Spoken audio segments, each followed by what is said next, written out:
देखिए हर खबर यहीं पर, सब्सक्राइब कीजिए TV9 भारतवर्ष।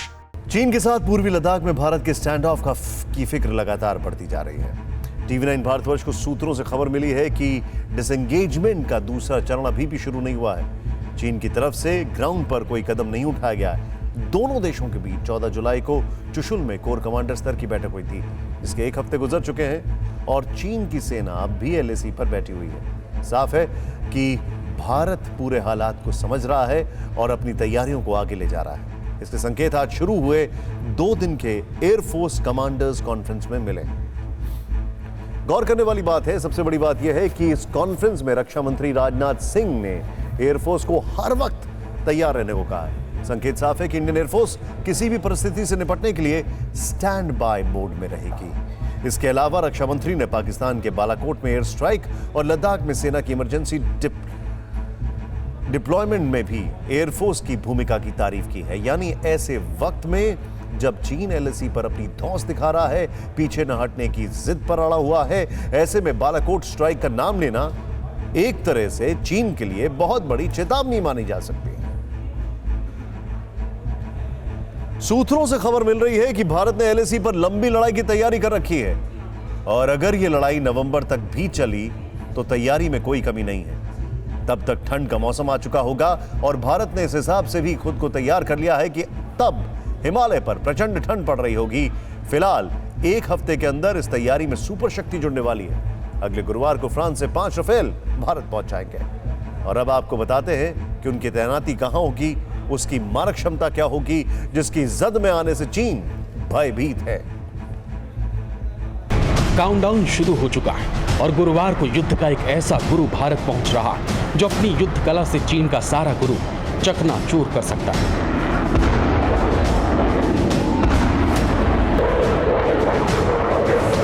यह फ्रांस में बना राफेल जेट फाइटर करीब 15 मीटर लंबा और करीब 5 मीटर ऊंचा एक ऐसा युद्ध है जिसकी रफ्तार और मार का दुनिया के 2 नंबरी सुपर पावर चीन के पास कोई जवाब नहीं।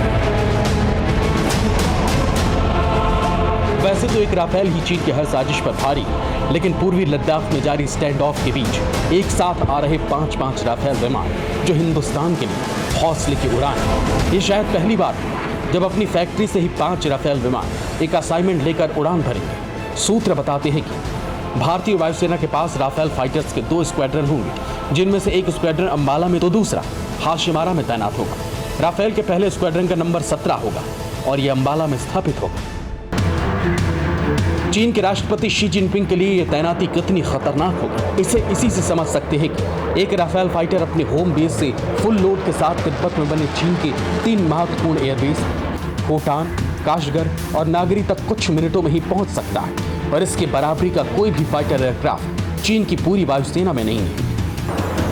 अंबाला एयरबेस से चीन के एयरबेस नागरी की हवा में दूरी 363 किलोमीटर के आसपास, और अगर लेह या श्रीनगर में ऑपरेशनल बेस के तौर पर राफेल को तैनात किया जाता है तो श्रीनगर से काशगर 625 किलोमीटर और श्रीनगर से होटान 572 किलोमीटर के करीब है, तो लेह से काशगर 615 किलोमीटर, लेह से होटान 384 और लेह से नागरी की दूरी हवा में तय करने के लिए महज 324 किलोमीटर तय करनी होगी।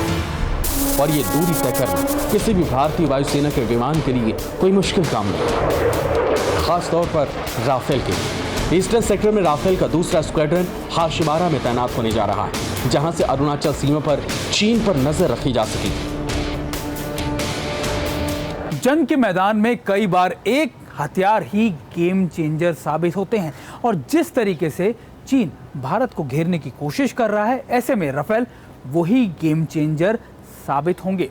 दरअसल राफेल जो हैं 2 बड़ी बातों से बहुत ज़्यादा इंपॉर्टेंट है। सबसे पहली बात ये कि ये हिमालय की पहाड़ियों के अंदर वार करने में पूरी तरीके से सक्षम है। वहीं दूसरी तरफ दूसरी बात ये कि चीन के पास राफेल जैसा कोई तोड़ नहीं है।